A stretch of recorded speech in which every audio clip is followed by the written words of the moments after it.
So I'll give you a little bit of background on how we started our affiliate program and kind of where we stand right now, and also what the Farmer's Dog does really quickly. Sure. So the Farmer's Dog, we're a subscription-based pet food brand. So we make fresh food for dogs, and we're basically on a mission to give dogs the longest, healthiest lives possible. And so I've been with the company since 2017, and when I started, basically affiliate was our means of working with our partners because we didn't want to pay them up front. We also, not that we didn't want to, we really couldn't.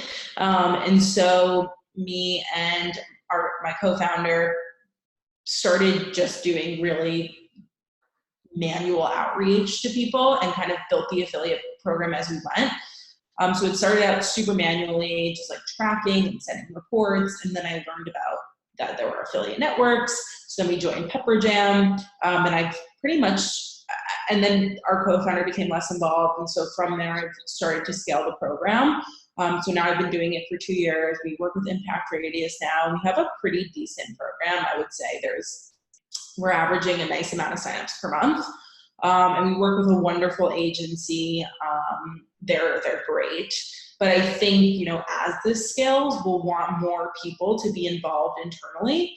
And kind of how I would love to know how you've built a team internally and what you've seen be the most important roles to hire for when building out an affiliate program, and just kind of what that looks like. Because right now it's just a one-man show. It's me. Oh, it's not a one-man show totally, but it's me and my agency who's relatively small as well. And then, sorry, your Impact Radius is your agency, or that's in addition to your agency? That's in addition to our agency. So we use Impact to try all the payments and the signups. Our agency is helping us scale the program right now. Got it. Okay. And then are you, and by the way, I'll give you quick context on me too, so you have a clue who I am. But the nature of your, who are the affiliates for you? What kinds of folks are they? Great question. So majority of them are actually bloggers right now, which has worked. I would say, and some Instagram influencers, but they don't really drive traffic. I would say a large portion of our traffic is coming from bloggers. Some when I say publishers, I mean like a BuzzFeed or a Business Insider. We have some of those too, which drive a decent amount of traffic. But majority of them are dog bloggers. Got it. And then two other questions. One, are you basically paying, I don't need to know the specifics, but are you paying % of revenue, or are you paying CPA? Sorry, yeah, we pay a flat fee. Okay, and basically based on your history, based on the flat fee per shipment, or flat fee once, and then all the revenue that comes in from that customer, you don't pay anything else? No, so we pay a CPA, so every time they bring in an order, we pay a flat fee. Okay, but you're not paying full CPA over your expected life of LTV. Okay, but it's whether it's % or a dollar, it's per shipment. Essentially, that's what triggers the commission to the affiliate. Per trial order. For every new customer, they get to sign up. So every new customer that signs up is set up with a trial box. Every time somebody signs up for a trial order using their link, we pay them X amount of dollars. And then so regardless, and again, you basically use your history, but regardless of if I drive, if one of my customers has 5 orders versus 10 orders, I'm getting paid the same because I'm getting paid on trial. Yes, you're just getting paid on trial. It doesn't matter if they continue subscribing. Okay, yeah, and I have a couple thoughts there. And then are these folks putting just banners on their sites? Are they doing email drops? Is it dedicated or not? What's the nature of how are they driving traffic? Yeah, I would say it's a combo. I would say less newsletters right now. I mean, we do have some bloggers that'll just put us in where they deem fit. But a majority of it is banners on site, but dedicated blog posts or a ranking of all the fresh pet foods will be in there. Okay, and then do they typically send an email to their list kind of announcing that post? No, I actually haven't seen that very often. Okay, got it. Okay, that's helpful. Great, so I'll give you 30, 60 seconds on me, and then jump in. So So right now, my business is I'm a one-person consulting shop. I basically kind of the way I describe what I do is I help generally 8-figure performance marketers build brands. By way of background, I had spent 8 years at Beachbody, P90X, Insanity, Shakeology, all that. I was there from 100 million to a billion. So saw significant scale. For the first 3, built analytics, and the last 5 oversaw media and customer acquisition. And then I left 4.5 years ago to go start something. The team fell apart and basically started picking up clients. And mostly for personal reasons, I just didn't want to build an agency or consulting company. My wife is a product developer working on mommy and baby stuff, and then I'm doing a little bit, maybe doing some stuff on software for Shopify merchants, but that's very, very early stage. But generally, it's acquisition, retention, analytics, and typically, focus on strategy, analytics team. That's really kind of the core here. So of what I do. So I've worked with generally D2C, physical products, subscription and otherwise. So like Noble Shoes, ButcherBox, Stitch Fix, Noom, Charlotte's Web, CBD. Kind of the business doesn't matter. It's much more they're performance driven, and then they really care about product and customer. That's really, for me, when I talk about brand, that's really what I'm talking about. So here's kind of the basic idea of kind of building the affiliate business internally is generally it's about building those relationships directly. And typically there are 2 roles. It may be 1 person, but there are 2 parts of the job of managing the affiliate program. The first is basically a sales and biz dev role, and the other one's client services. So, and again, typically most companies, they start with 1 person doing both, and then the roles are actually pretty different. So some people will tend towards one versus the other. So the first one's basically dialing for dollars or emailing or whatever it is, but it's basically outreach and really trying to get people on board. And then once they essentially come on board, then it's, again, if it's 2 people, but I'll talk about it in the context of 2 because it's just easier to talk about that, but it could certainly be 1 person. But essentially once that affiliate comes on, then essentially client services, whatever you want to call it, but essentially it's a client services role, that's the person responsible for maintaining the relationship, making sure people have assets, understand the promotions, managing if there are payout issues, all that kind of thing. So as much as you can use an impact radius for tools and tracking, there's always stuff, right? And so generally the sales biz dev person is very much like go-getter, just outreach and just like going. And then this person is basically, once someone has come in, they're managing the relationship. And so that's why I say, like, over time, these are a little bit different personalities. Someone who is just constantly reaching out and talking and finding new people, nurturing them, kind of giving them a sense of what the program is about. And then these people are really about, or this person or people are really about nurturing those relationships and just making sure. I mean, part of the thing, with an affiliate program is basically make it as easy as possible for affiliates to have everything they need, not have any questions, not have any problems, right? It's basically make it as easy as possible, make their life as easy as possible. And so, and I think that also, so that's on multiple levels, right? Assets, URLs, tracking, payout, all that kind of thing. So that's the role side of it. And so why don't I kind of just go through a few things, and then I'll pause for, certainly I'm sure you may have some questions. The second part, what I would say is, the reason I was asking about how these people are promoting it is people who have an email list is by far I've just found the best success there. So if basically finding people, like whether it's bloggers or whoever, generally the Instagram folks don't have a list. Sometimes YouTubers do. But generally, let's say it's like a blogger that has an email list, or it could be another marketer who runs affiliate offers, through them. That certainly happens a lot. But basically people who have an email, and obviously to the extent it can be a dedicated email, and really in their tone, in their voice, it's got to come from them. If you can send talking points and bullets and kind of key things, benefits, features, offer, but they've got to write it themselves. And really that's like, if they're not willing to do the work, they should be willing to, because it's really going to drive their business. If you do it for them, it's just going to work at 20-30% of the time, or what it could. Because if they really care about monetizing their list, they should also know, they should be control freaks a little bit about how they want to communicate with their list. But I think a lot of people still kind of don't go to email because I don't know, it's kind of feels older school.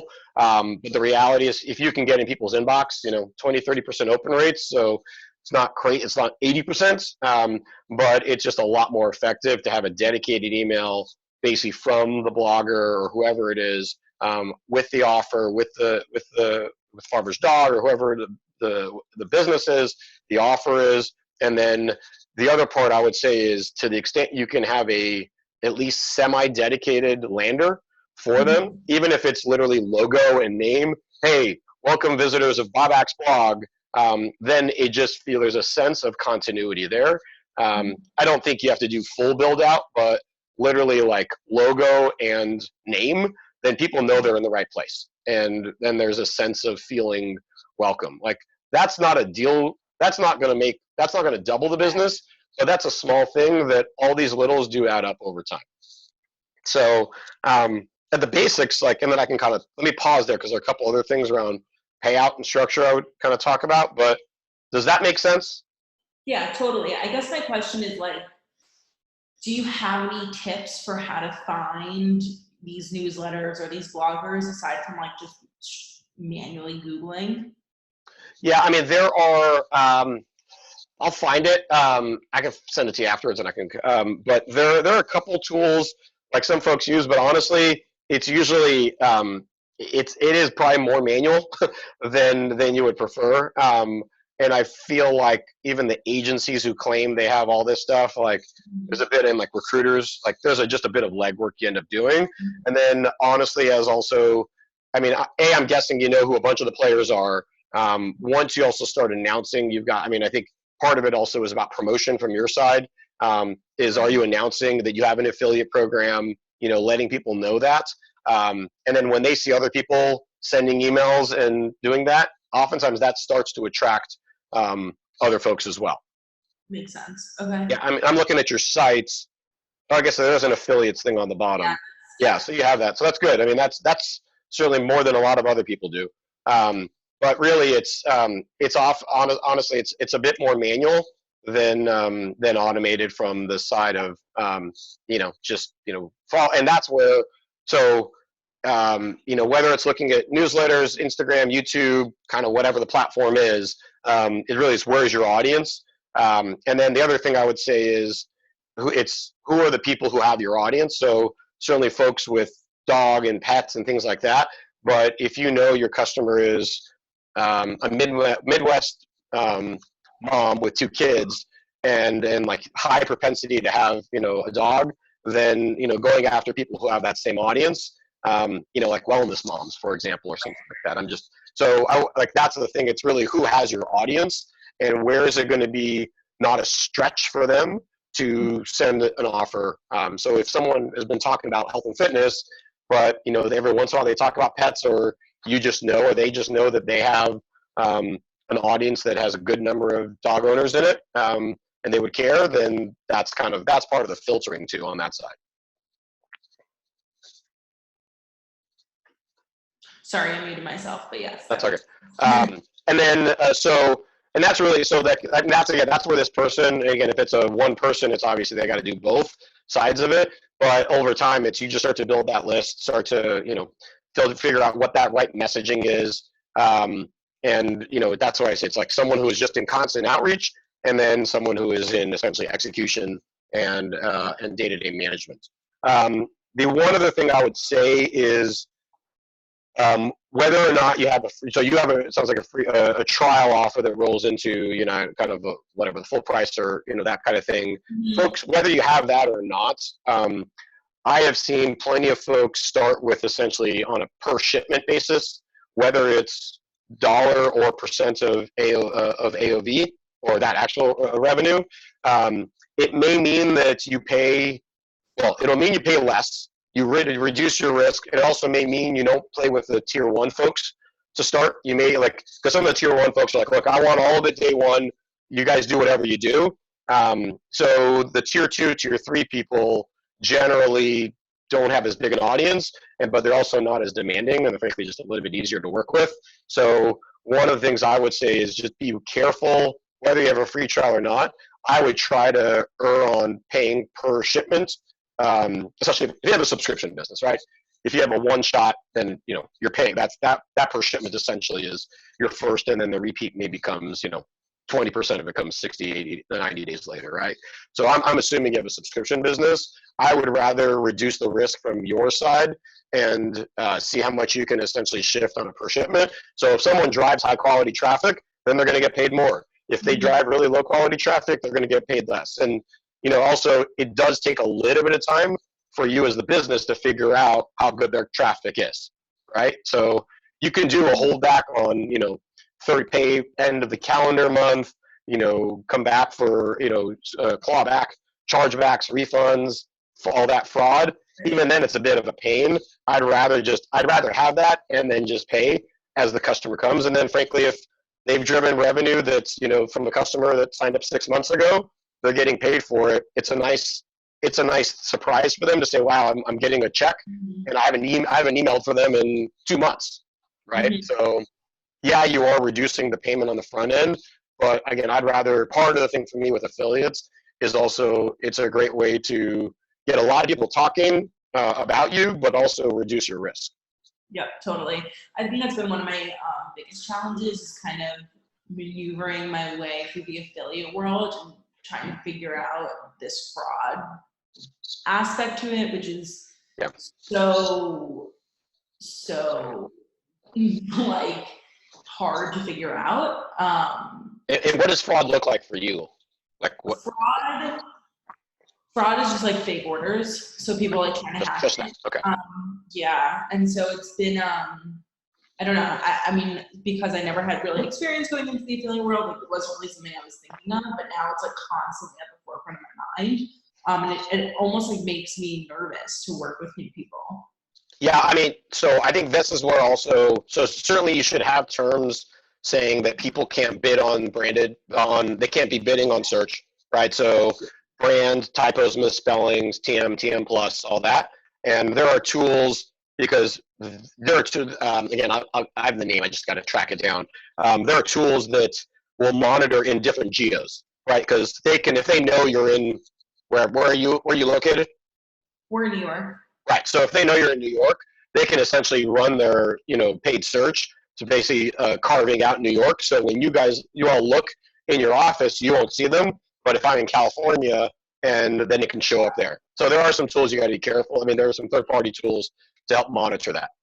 Yeah, that would be interesting. I mean, that's definitely one of our rules is like you can't bid on all of our terms, basically. But I mean, I had no idea that was a thing. Like you could only target, or you could eliminate people in New York from seeing it. I didn't have. Yeah, that happens all the time. And this is the pro and the con about affiliate. It's a bit of a pain. I totally acknowledge it, but I think it's worth it. I mean, there are a lot of things that are a pain in the business. You just have to figure out how to manage it. But it does feel like whack-a-mole. There are definitely people you can you will end up blacklisting. But this is also where the holdback of, again, some affiliates, a lot of folks don't like this, but you wait, like I've done it where you wait 7 or 8 days after the calendar month has ended. That way you get some visibility on, depending on how long if you have a trial, you let those trials roll. And if they actually go into paid, then, you obviously have a lot more confidence than if they're just canceling. Right. Yes, totally. I mean, and we have that like delay of payment. We have like a decent enough buffer so we don't pay out unless it's paid. How long is your trial? No, I mean like from when payment is sent, from when they do the order. So that's like I want to say that's like a 28-day period, maybe like closer, maybe a 30-day period from when someone completes an order and then they actually get payment for that order. So like before it actually locks, before the payment actually locks, so that we have time to go in and review the orders and reverse them. Got it. Okay. Yeah, and this is this is the nature of it. You will figure out. I mean, just like you have customers that'll sign up for a free trial then cancel same day, and there are some things you can kind of do on the back end to kind of mitigate that. It's just part of it is part of it. But again, this is also the broader one is I'd rather reward people who drive higher quality which is why this percent of revenue or dollar per order thing, I like that, just because then I'm less concerned about my exposure. I'm always concerned about it, but I'm less concerned about it because if I'm paying $50, on front end and they only generate one order, Right. like I got to be much more careful. So, Yeah. Totally. so yeah, I mean that's and then as long as the tool, like if Impact's working for you, great. That thing has nothing. I will say like the Pepper Jams and CJs of the world, a share sale, like it's kind of a long time ago, and I've just seen very little marginal benefit from being in those networks. Like the whole thing of a lot of littles add up, like that I've seen it's really, really tiny. The only place is just making sure like the Retail Me Nots and Ebates having some offer there that's like 1% or something super, super low, just so you have something so that the people who are looking for promo codes, it's different side of the affiliate, but world, but just making sure those promo code sites have something it's worth it to pay them 1% so they have a code as opposed to getting something that's got like a much richer offer. Right. That makes sense. Yeah, I would say I learned my lesson with like the Pepper Jams and CJs of the world. And Impact, I think they're really like changing the way that the way that affiliate programs not work, because they're not going to change the Pepper Jams and the CJs, but they are like definitely a new type of platform. And I think they're doing great things. So. What do you feel like they do better than others? Oh, I mean, the customer service is phenomenal. It's very easy to use. It's very easy for partners to use as well. I found Pepper Jam to be really confusing for our partners and confusing for me to explain it to them. And it's just really seamless. The tracking is great. They have super in-depth tracking capabilities, which is awesome. They're always on time. It's just definitely an Great. Great. No, that's good. I mean, I've used much more experience with offers, or has offers. But Impact's always good to know other platforms that are good. Yeah, I love it. Cool. Yeah, I mean that's kind of it. And so say like it's not easy, but it's also like it's not that complex, but it takes work. But yeah, that's more or less. I'm trying to think if there's anything else that I'd mention. Structure, the landers, payouts. Yeah, no, and honestly, like I really like. I've seen companies grow into solid 8 figures just through affiliate.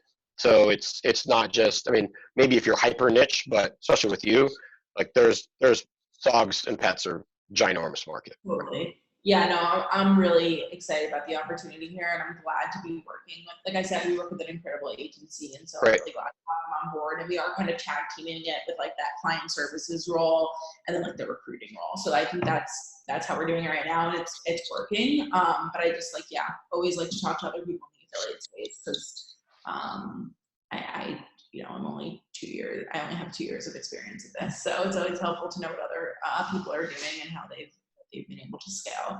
Yep. So yeah, this has been really, really helpful. I really appreciate it. If you have any questions for me, please feel free to reach out. But yeah, I hope this can be useful for somebody else too. Cool, great. Yeah, hopefully it's